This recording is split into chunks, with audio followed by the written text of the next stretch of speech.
Aló, nuevamente buenos días.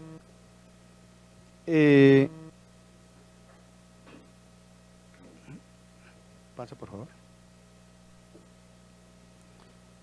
Una de las razones por las que nosotros queremos que en Colombia se cree un fondo indígena para la Amazonía son las siguientes. Uno, que el gobierno nacional debe aplicar una política diferencial para la Amazonía colombiana. Nosotros no queremos estar en una misma bolsa con diferentes actores, porque es que pasa que muchas veces a uno, toda la justificación llega en nombre de los pueblos indígenas, que los pueblos indígenas son los más pobres, tienen necesidades básicas insatisfechas, que tienen los mayores resguardos y tantas cosas, pero en el momento práctico de que usen los recursos, entonces nosotros nos dejan un porcentaje muy bajito.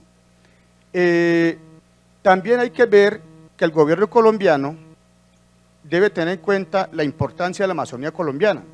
Si usted hace historia desde la mitad del siglo pasado, Colombia ha perdido muchos territorios, comenzando por Panamá. Si usted mira, si revisara, Colombia tenía frontera hasta mucho más de lo que ahorita son Río Negro, ¿sí? Hacia la parte peruana, ha perdido por no darle importancia a esta parte de la Amazonía colombiana. La otra razón es que en la Amazonía colombiana están los resguardos más grandes del país, e inclusive y son los más conservados, o sea, es por su forma de vida.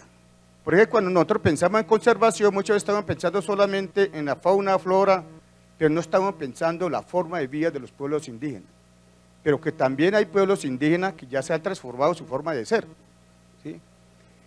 En la Amazonía colombiana está la mayor diversidad del país, 56 pueblos indígenas, sin incluir en este momento los no contactados, e inclusive muchos de ellos que están en vías de extinción. Estamos hablando de pueblos que no pasa de 15 personas, no pasa de 20 personas, que igualmente los conocimientos son válidos, muchos de ellos pueblos que está ahorita en una transición, como el caso de los Nucac.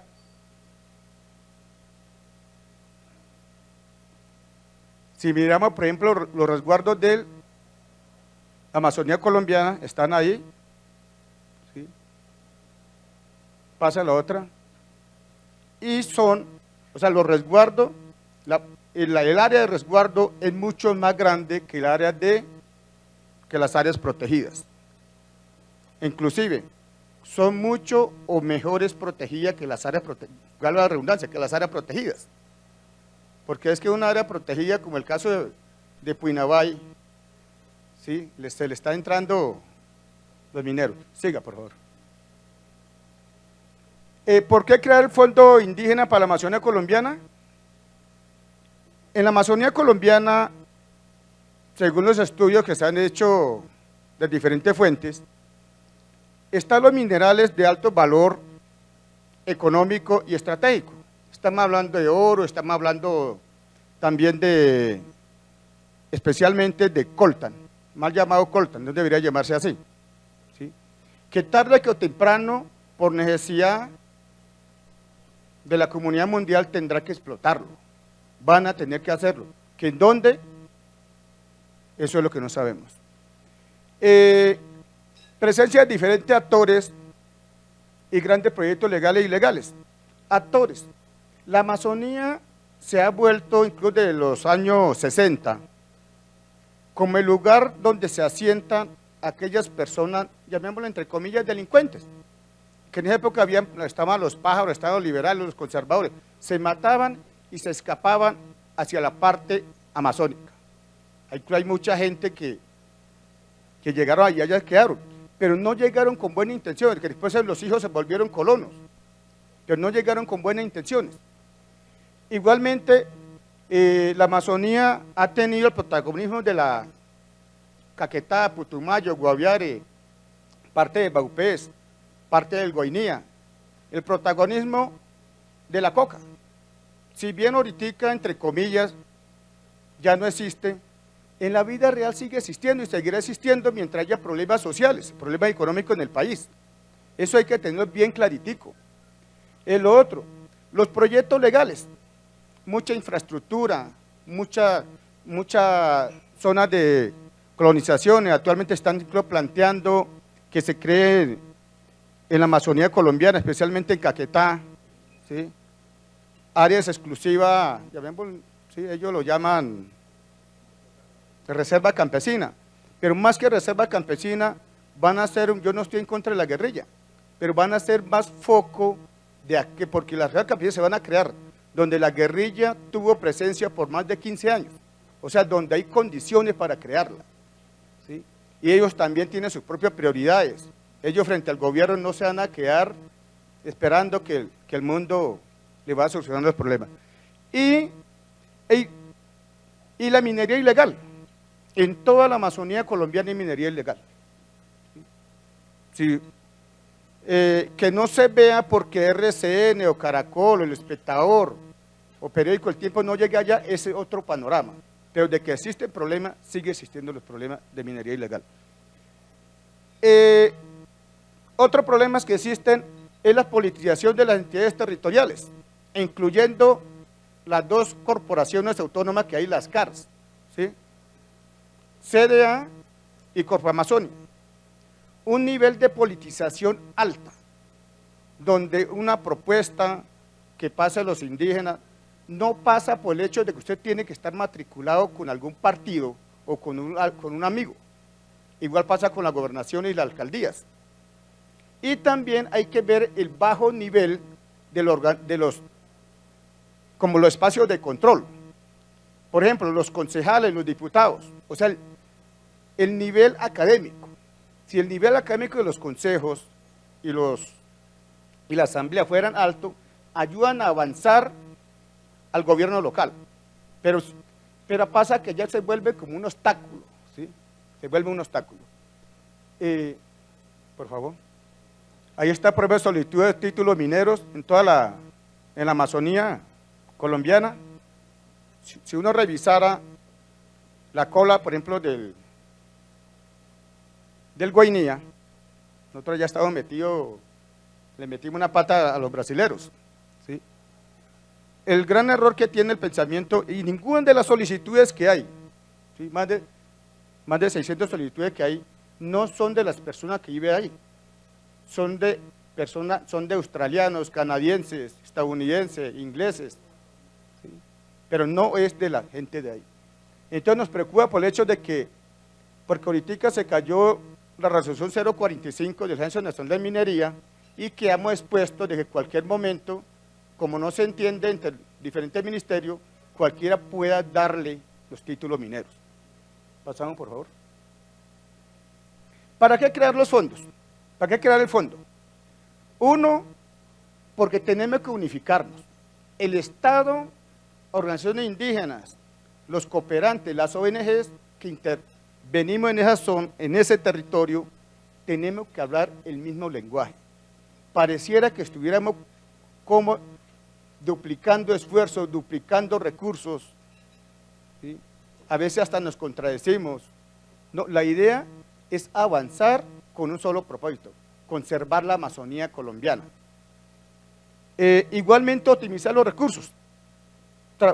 Muchas veces se asustan los cooperantes cuando uno habla de la Amazonía, por ejemplo, parte de la Amazonía dice, el galón de gasolina, aquí ahorita en Bogotá, el galón de gasolina está 8.000 pesos.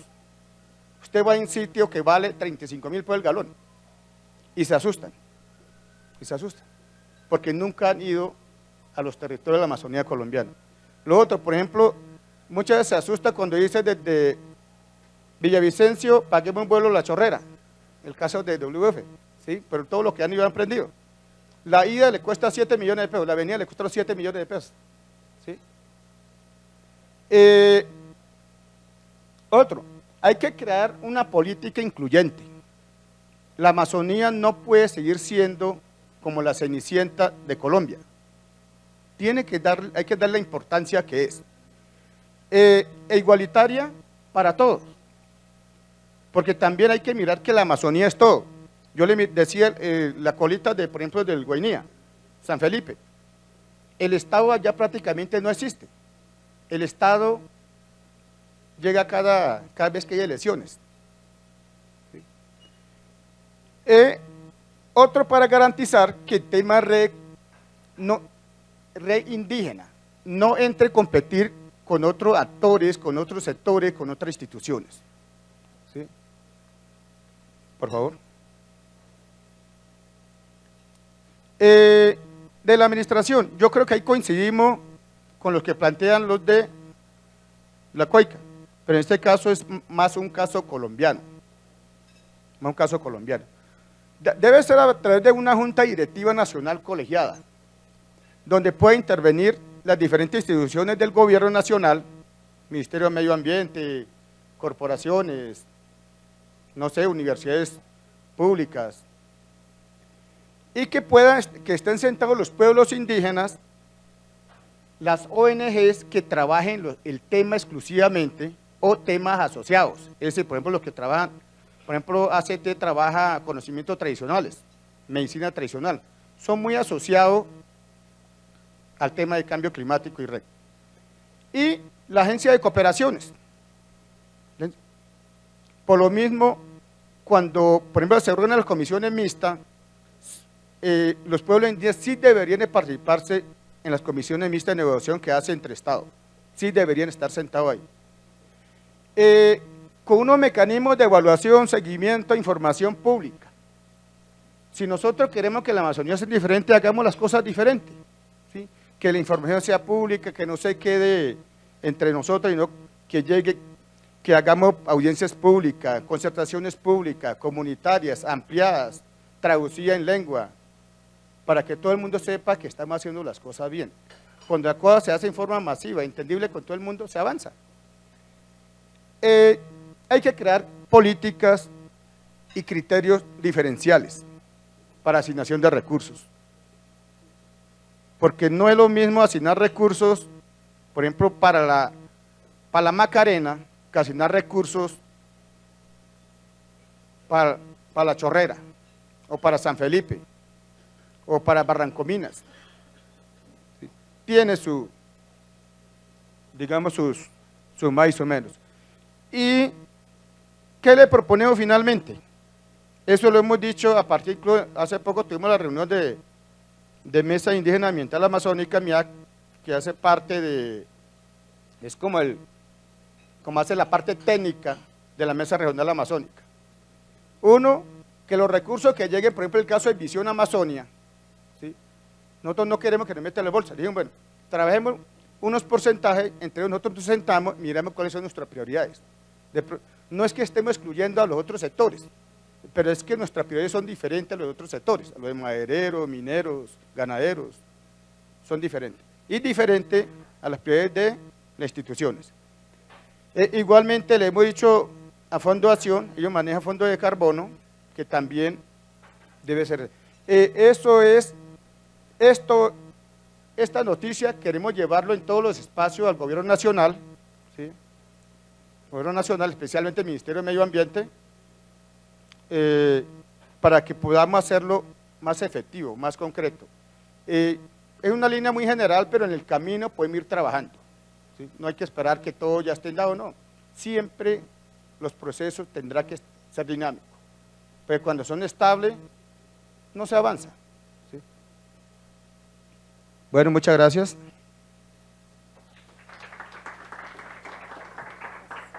Me sobró un minuto. 10, casi.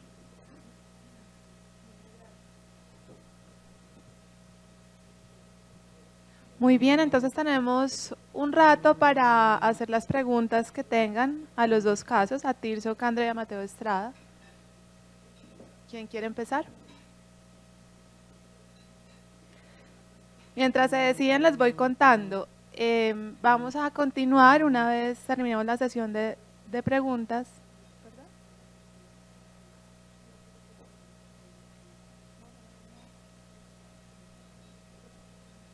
Aquí un tema logístico. Vamos a continuar una vez terminemos la sesión de preguntas con las mesas de trabajo en la misma dinámica que tuvimos ayer. La idea es que tengamos unas mesas de diálogo, voy a mirar más o menos cuántos son, creo que serán 3 esta vez porque somos menos personas que que ayer, con la misma dinámica de una moderación, digamos, unos dibujos sobre la mesa y una socialización de lo discutido, de lo conversado en las mesas. Y en la tarde, y los quiero animar a que se queden, el almuerzo va a estar muy rico además, en la tarde vamos a tener 2 mesas de trabajo en las cuales vamos a resumir todo esto que hemos estado conversando y dialogando en unas recomendaciones. Digamos que no tenemos la pretensión de que haya grandes acuerdos y rutas detalladas de acción, pero sí unas recomendaciones muy claras, muy específicas, que nutran todas estas propuestas, estos retos, esos obstáculos que se han identificado, unas recomendaciones para superarlos, y por eso es muy importante contar con la presencia de todos esta tarde también. Entonces los invito a que permanezcan durante toda la jornada. ¿Alguien tiene alguna pregunta para Tirso, para Mateo? ¿Y hay premio para la mejor pregunta esta vez también o no?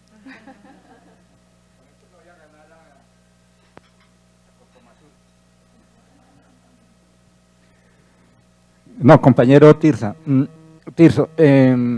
simplemente que nosotros somos los hijos de la coca, el tabaco y la yuca dulce.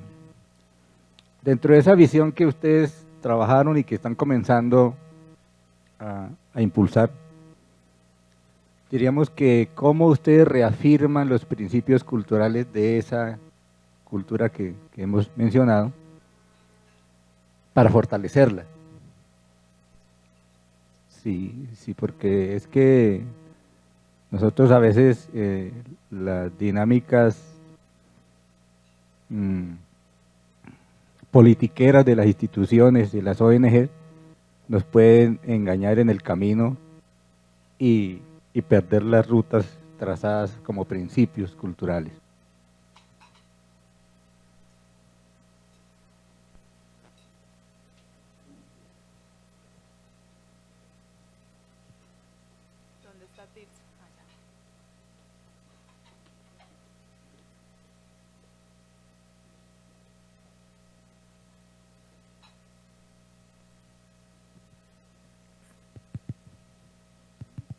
Hola.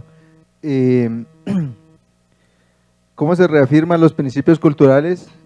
Prácticamente un acercamiento que se tuvo con el representante de la COICA, Jorge, que es de La Chorrera, con la WWF. La propuesta nuestra era de que ellos tenían que llegar a las bases, ¿sí? A las organizaciones de base, que son las autoridades, que son los mayores conocedores de la palabra, de esta cultura, de los hijos del tabaco, la coca y la yuca dulce. Ahí hay unos principios de vida, ¿sí?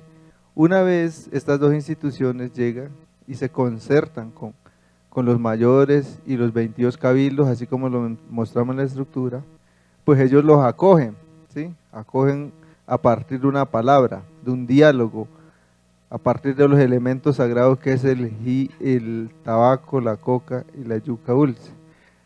Con esos elementos pues entabla todo un diálogo de concertación. En esa medida yo creo que le estamos dando prioridad a nuestros principios sociales y culturales como pueblos indígenas presentes en esta zona. De esa manera venimos trabajando la organización con las instituciones aliadas estratégicas a nuestros procesos, ¿sí? Y que las instituciones aliadas pues vienen prácticamente orientadas desde un plan de vida y un plan de desarrollo. Por eso se le mencionó desde dónde está estructurado esta intención, ¿sí? Cómo el RIA llega a fortalecer nuestro plan de vida y nuestro plan de desarrollo.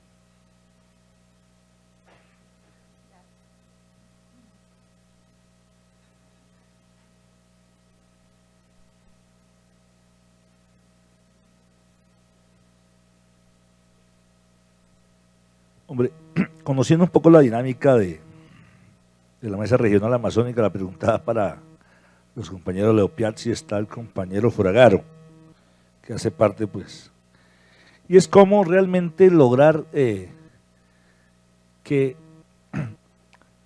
el posicionamiento que han planteado los pueblos indígenas, casos amazónicos, en esos escenarios de concertación realmente se han tomado con seriedad por el gobierno nacional. Especialmente, por ejemplo, en este momento el gobierno nacional, la Dirección Nacional de Planeación, está concertando un contrato plan con el gobierno departamental, en el cual presentan un diagnóstico que dice que el 10.7% del territorio del Amazonas tiene vocación ganadera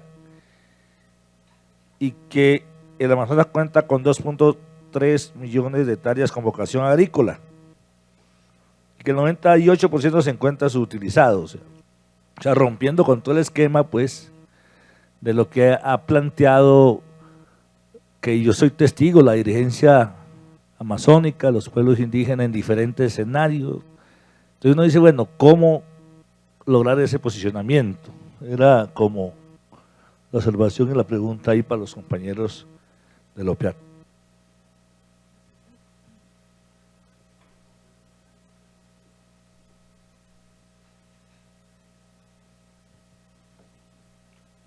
Bueno, Julio, yo creo que la Amazonía colombiana en la dinámica de la consulta del Plan Nacional de Desarrollo, precisamente uno de los puntos para fortalecer este tema ambiental, ha tratado de incluir temas que tienen que ayudar a fortalecer las iniciativas propias que tienen los pueblos indígenas. Y parte de eso fue que nosotros solicitamos en la consulta previa el tema de que la política pública de cambio climático se debería concertar con los pueblos indígenas. Y ese sí fue un obstáculo para el gobierno nacional. Esa política no quedó incluido dentro del Plan Nacional de Desarrollo, y eso para mí es grave, que los derechos de los pueblos indígenas para que puedan poder asegurar sus territorios con iniciativas que salgan con el tema de red, no es tan segura, no es tan segura. Y no solamente lo hemos insistido en el marco de la consulta previa del Plan Nacional de Desarrollo, sino también, como usted lo sabe, en el marco de la Mesa Regional Amazónica, el decreto 3012 del 2005, hemos insistido con el gobierno nacional que todo el proceso de la estrategia de preparación para proyectos red, RPP, la estrategia nacional de red, debe contener como mínimo un capítulo amazónico, porque es que cuando estamos hablando de red, estamos hablando de bosques, estamos hablando de territorio. Así como lo decía Mateo, esta región amazónica, Chocó, son territorios donde hay bosques, y estos proyectos que van a salir no va a ser en otra región, va a ser en los territorios amazónicos, en los territorios de los pueblos indígenas del Chocó. Y esa es la preocupación que tenemos y que hemos insistido al gobierno, que el tema de los espacios de diálogo, de concertación con el gobierno nacional para tratar no solamente el tema de cambio climático, sino el tema ambiental, ha sido objeto de disputa entre pueblos indígenas amazónicos y el gobierno nacional encabeza el Ministerio de Ambiente. Entonces, la idea es que de estos procesos, y me voy a referir que este espacio también, como lo decía ayer el asesor del ministro, este no es un espacio político, este es un taller. Pero en los espacios políticos donde deberíamos tratar estos temas, no se vienen tratando y no se quiere tratar. Y el tema de Visión Amazonía, vamos a insistir que debe pasar por la Mesa Regional Amazónica para hacer comparaciones y que la participación de los pueblos indígenas sobre estas iniciativas, cómo se va a reflejar. Si es que el gobierno va a empezar a trabajar el tema de red convencional, cuando nosotros estamos diciendo que el tema de red convencional no ajusta a la realidad de los pueblos indígenas, por eso le estamos mostrando otra iniciativa que ajusta a la realidad que tienen los pueblos indígenas, que es red indígena amazónica, más allá del carbono, no solamente pensando en el carbono, sino cómo fortalecer la gobernanza, la territorialidad la cultura de los pueblos indígenas al interior de los pueblos indígenas. Ese es un tema que está pendiente, es un tema que tenemos que seguir fortaleciendo desde las mismas organizaciones, es un tema que a nivel nacional se está creando con el tema de ONU Red, facilitando la creación de una mesa red nacional, en donde habrá la participación de un delegado indígena nomás, y el resto será de la sociedad civil. Entonces, cuando vamos a hablar en toma de decisiones, pues será un voto, si así se puede tomar, será un voto cuando todas las iniciativas se va a hacer en territorios indígenas. Entonces nosotros sí vemos que el tema de la participación de los pueblos indígenas debe ser claro en una estrategia para poder revisar, concertar la estrategia nacional red y cómo el tema de la participación de los pueblos indígenas sea incluyente en todo el proceso. Pero yo creo que es un paso que estamos dando, es una herramienta todavía que está en proceso, me imagino que todavía no ha terminado de consolidar la estrategia nacional de red. Necesitamos a ver si las propuestas de nosotros están contempladas en el documento de la estrategia nacional de red. Necesitamos ver si la política de cambio climático se va a consultar con los pueblos indígenas, como decía la compañera de Cocomazur. Entonces, pero esa es la idea. La idea es que estos procesos, después que no haya participación de los pueblos indígenas, y cuando estamos hablando tema de bosques, pues va a ser muy complicado para nosotros, y creemos que en el documento que Colombia va a llevar a la COP20, como mínimo se debe reconocer los derechos de los pueblos indígenas ya logrados a través del convenio 169 y a través de la Declaración de Naciones Unidas sobre los derechos de los pueblos indígenas, que como mínimo debe quedar en el preámbulo del documento de negociación de cambio climático, que es otra de las herramientas que estamos utilizando desde el Comité Global de Cambio Climático de Pueblos Indígenas en el marco de Naciones Unidas. Pero yo creo que venimos insistiendo sobre los derechos de los pueblos indígenas en los diferentes espacios donde tenemos posibilidad de tener incidencia ante los estados.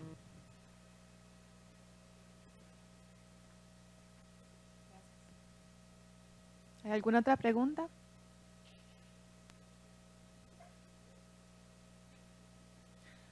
Muy bien, entonces vamos a dar inicio a las mesas de diálogo. Como les decía, nos vamos a organizar en 3 mesas. Cada mesa va a tener entre 8 y 9 personas.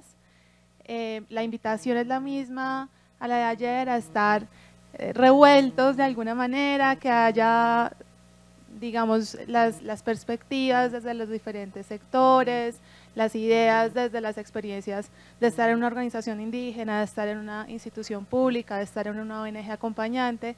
Entonces les pido que cada uno escoja en qué mesa quiere estar, de manera que sean unas mesas muy variadas. Nos vamos a ubicar de esta manera. En esta mesa de aquí vamos a hacer una de las mesas, donde está Pía. En esta otra mesa vamos a hacer la otra, la segunda, y la tercera en la sala, aquí a mano izquierda, son los privilegiados que tienen la estación del café al lado. Entonces, y los pastelitos. Entonces les voy a pedir por favor que escojan su mesa. Aquí es la 1, la 2 y la 3. ¿Tú facilitas esa? ¿Quién va a facilitar? Ah, pues tú que estás aquí. Crisi, ¿tú aquí? Perfecto. ¿Y quién va a moderar la mesa del salón? María Elena y Joana. ¿Pueden moderar la mesa de la sala privilegiada? Muchas gracias. Ana María, ¿me ayudas a repartir los marcadores y los papeles, por favor? Abajo vamos a hacer un recuento como de las principales ideas que han salido en el día de ayer y el día de hoy, en la mañana de hoy. Esto con el fin de retomar las discusiones que se han dado, las conclusiones y también las controversias, ideas que hayamos visto que alimentan, digamos, ya la construcción de recomendaciones y que alimentan este ejercicio de vislumbrar acciones concretas para fortalecer estos dos temas. Entonces vamos si alguno de ustedes se acercó a mirar las relatorías gráficas, yo por ahí iba varios tomando fotos. Vamos a apoyarnos de ellas para esto. Ayer en la mañana empezamos hablando de los obstáculos, las barreras, las dificultades de los procesos de diálogo, de participación y de toma de decisiones.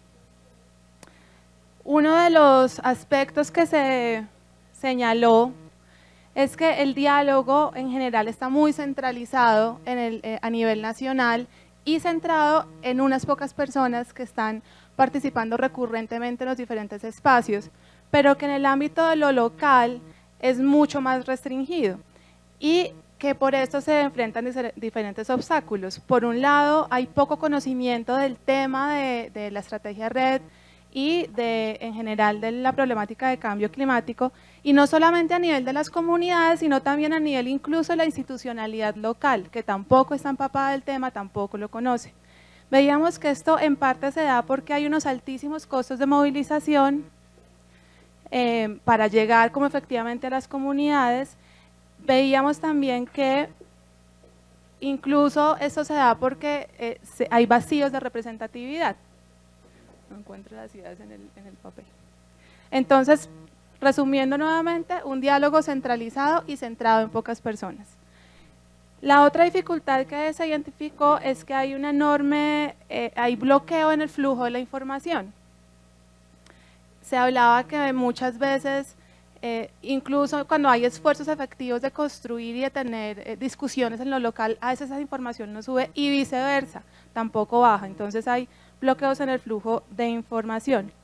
Lo otro que se planteaba, que se habló en varias de las mesas y en varias de las relatorías, es que hay una enorme dificultad porque en parte se dialoga partiendo de visiones diferentes e incluso contrapuestas y conceptos muy distintos de lo que es el desarrollo. Entonces está como esta visión indígena de su territorio y lo que se quiere para su territorio, y también está por otro lado, digamos, este modelo de desarrollo que se fomenta desde la institucionalidad pública. Incluso hay diferencias en la valoración del diálogo y en las prioridades. Entonces se decía, por un lado se está hablando de conservación y la prioridad es la conservación, pero por el otro lado la prioridad es la gobernabilidad. Y no está siendo evidente que hay una relación entre las dos, no necesariamente es evidente esa relación en el diálogo. Lo otro que se planteó es que la discusión se está generando en torno a la estrategia red, más no a partir del ordenamiento territorial. Se habló en varias mesas de este tema, de cómo el ordenamiento territorial y cómo esta visión de ordenamiento debería ser como el foco de la discusión más que la estrategia en sí misma. Y también se planteó que hay una doble agenda ambiental. Esto haciendo referencia como a las contradicciones de las políticas públicas, ¿no? Por un lado están como todas esas políticas ambientales, pero por otro lado están todas estas políticas de los motores de desarrollo, que muchos de ellos son los mismos motores de deforestación. Eso es como a grandes rasgos algunas de las ideas que salieron que es importante retomar hoy. En cuanto a las oportunidades, cuando veíamos las experiencias internacionales, se habló en la experiencia de Sociobosque, uno de los temas que se resaltó como una oportunidad y como parte de la experiencia a tener en cuenta es ese esquema comunitario de distribución de beneficios y la toma de decisiones en la asamblea de la cual nos estaban hablando. Ese fue como uno de los temas que más salió después en el análisis como una oportunidad. En el caso de Acre, se habló entonces fue como un caso muy concreto de cómo aplicar ese enfoque jurisdiccional, cómo financiar ese enfoque jurisdiccional, y se hablaba que aquí son fondos públicos, son fondos de cooperación administrados desde lo público. También veíamos en esta discusión, por aquí está, se hablaba, bueno, ¿cuál es el potencial de los planes de vida frente a todo esto que se estuvo conversando, todo lo que tiene que ver con el ordenamiento territorial, con la destinación de los recursos de inversión, con los mecanismos de distribución de beneficios? Y se planteaba que los planes de vida son un instrumento para el ordenamiento y son un derrotero de inversión que enfrenta retos, y esta mañana lo volvían a hablar, enfrenta retos de tener que actualizarse, pero también Mateo nos hablaba esta mañana que en muchos casos se enfrenta el reto de haber sido construidos desde una visión externa que no está siendo apropiada por las comunidades. Con todo y los retos se planteó que los planes de vida son una gran oportunidad.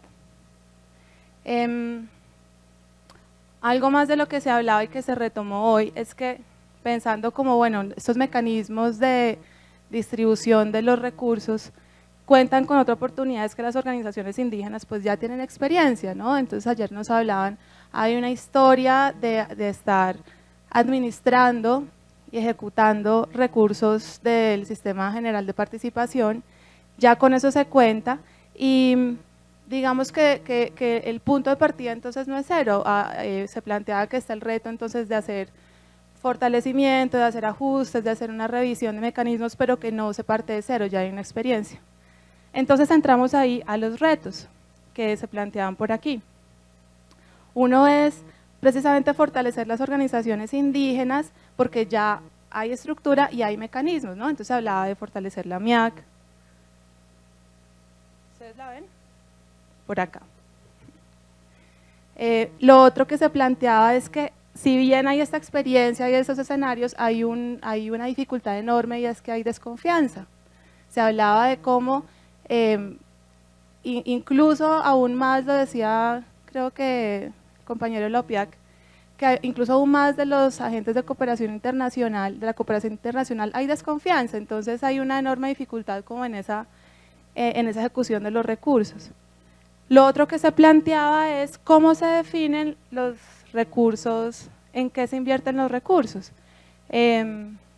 Entonces se dice, bueno, si los recursos provienen principalmente de la cooperación internacional, ¿quién define en qué se invierten? ¿El que financia o el que está en el territorio marcando un derrotero del ordenamiento del territorio? También se planteaba que en ese sentido los PSA, las estrategias de pago por servicios ambientales y las estrategias RED son estrategias inducidas, planteaba alguien de una organización indígena, y como no han nacido del seno de la comunidad, entonces presentan como esa dicotomía, bueno, se planteaba eso. Lo otro que se planteaba era que hay un reto y es que eventualmente se quiere llegar como a un mecanismo mixto de financiación. ¿Mixto en qué sentido? Que tendrá recursos del ámbito de la cooperación internacional, pero idealmente también tiene recursos públicos, y cada una de estas fuentes de recursos pues tiene unos requisitos diferentes. Entonces, ¿cómo construir mecanismos que puedan tener como ese carácter de ser mixtos, de manejar recursos mixtos? Y lo otro que se planteaba es cómo garantizar que haya recursos permanentes para la financiación en un enfoque jurisdiccional. Y planteaba ayer el asesor del ministro de Ambiente, que no está aquí hoy, que eso tiene que ver mucho como con los modelos de desarrollo que cada país implementa. Entonces el compañero de Costa Rica nos contaba que allí hay una fuente de financiación permanente, digamos, hay unos fondos públicos que están direccionados específicamente a la protección de los ecosistemas, que prestan unos servicios ecosistémicos que ya han priorizado, y en esa medida hay una política de Estado en ese sentido, que en Colombia eso no está tan claro, y ahí se dio como un debate de, bueno, ¿por qué eso no está claro? Él planteaba que no había todavía como una definición clara de cuáles eran los servicios ecosistémicos a priorizar, en fin, pero digamos que volvemos a una discusión que se dio en varios momentos, que fue cuáles son las prioridades de inversión, cuál es el modelo de desarrollo y cuál es la coherencia como de políticas. Esta mañana, entonces eso en relación como a las dificultades y los retos y las oportunidades que empezaron a vislumbrarse. Me vengo por acá, a este que todavía está en construcción, para ver entonces cuáles son las fortalezas para tener en cuenta en este ejercicio que sigue, que ustedes identificaron a partir de las experiencias que analizamos esta mañana. Por un lado, se habló de que las organizaciones indígenas ya tienen una cierta madurez y que, digamos, esas estrategias no entran sin filtro a los territorios, sino que pasan por un análisis y por una reorientación. Entonces se decía, de las experiencias que se mostraron, eso es algo a rescatar, como esa madurez de la organización, en este caso también de las organizaciones de las comunidades negras. Llega a la estrategia, se analiza, se reorienta. La otra digamos, la otra fortaleza que señalaban es que también en ese sentido hay como unos principios muy estructurados que permiten que esas estrategias pasen por unos acuerdos desde las bases. A eso hacían mucha referencia a los compañeros del BAUPES, de cómo realmente se está construyendo a partir de acuerdos con la base, de cómo esos acuerdos y cómo ese filtro es pasar esas estrategias por la visión propia, y cómo lo propio está basado en la cultura y en la visión de todo esto de territorio, cómo también entonces se hace énfasis en la autonomía y en la conciencia colectiva, y esto lo decía, si no estoy mal, yo no me podía aprender tu nombre. ¿Cómo te dicen? Eve. Eve. Eve, no, pues allá te deben tener un apodo. Lo que decía Eve esta mañana, y es que más allá del pago, una de las fuerzas es que el motor es la conciencia colectiva, y el motor es la conciencia de que es mucho más rentable social y ambientalmente conservar que deforestar. Entonces, cómo eso también se convierte en una fuerza, porque incluso lo planteaban, puede ser mucho más rentable económicamente dedicarse a otras cosas, pero si hay esa conciencia colectiva, pues el asunto funciona. A ver.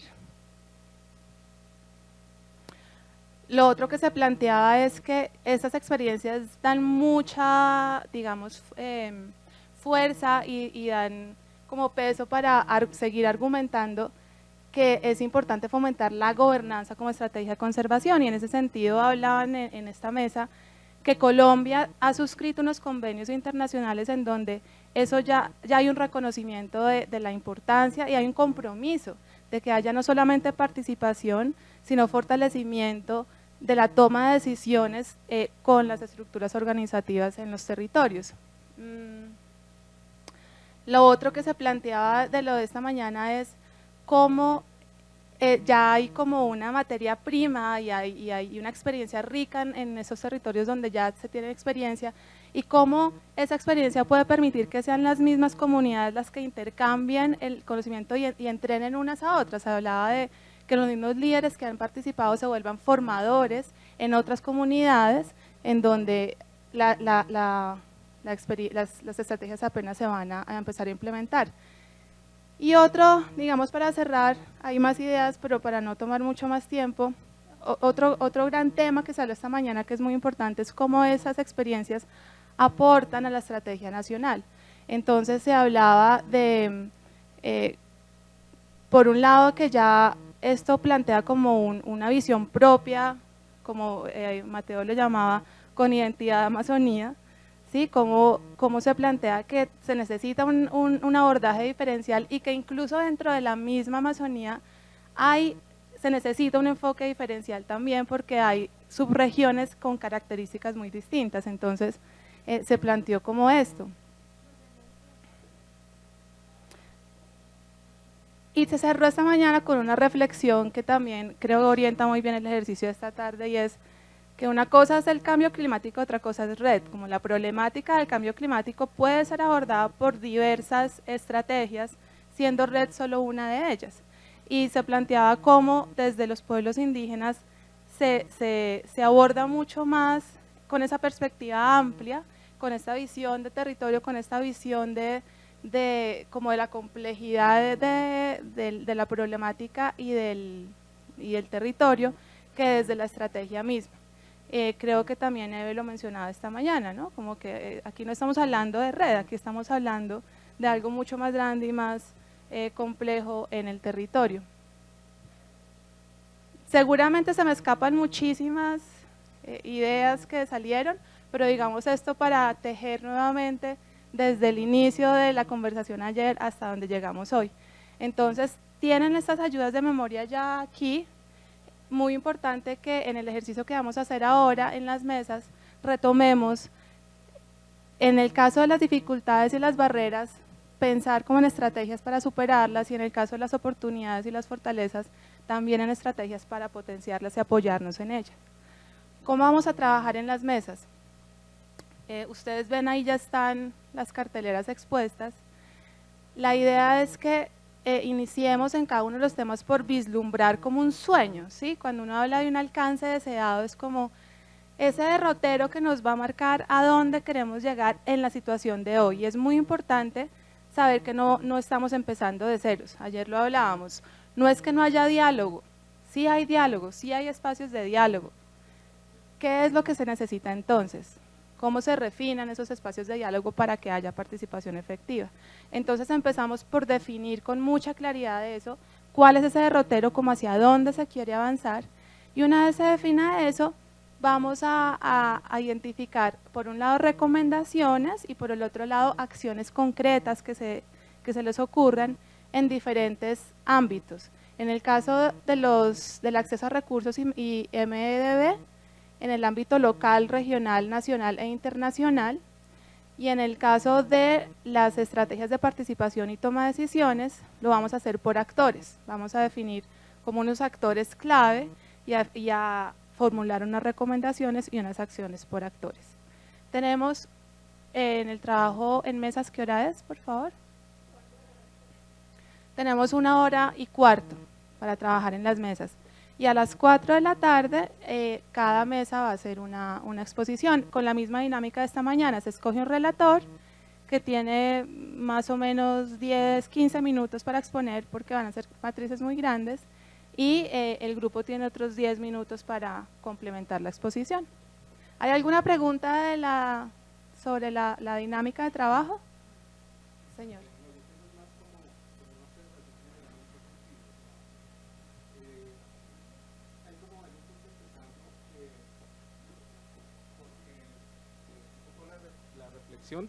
Es que todavía no sabemos qué es red.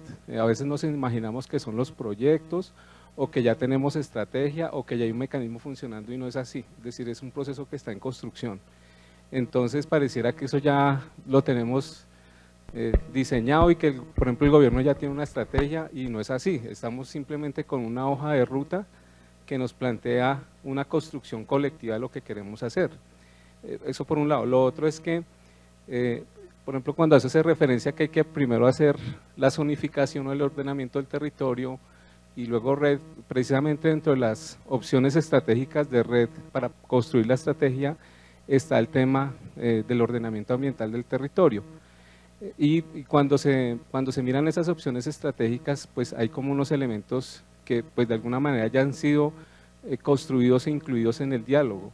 Entonces lo que uno ve es que tampoco, pues de pronto es una falla del mismo ministerio de los que hemos participado porque eso no se conoce, es decir, hay cosas que ya están hechas, que están escritas, que con cierto nivel, un poco de diálogo inicial están incluidas, pero parece como que si no estuvieran.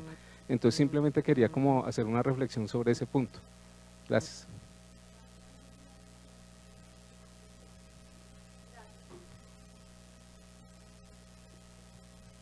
Yo creo que esa acotación que acaba, Rubén es tu nombre, ¿cierto? Que acaba de hacer Rubén es muy importante al inicio de las mesas.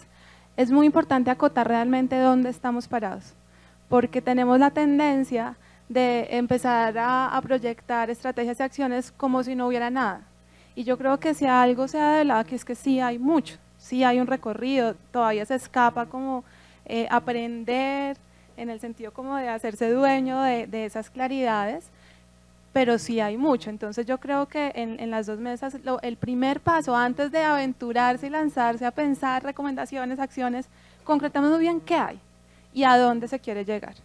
Y con esa claridad, ahí sí entonces nos aventuramos a hacer las recomendaciones y gracias por tu aclaración porque aporta mucho en ese sentido.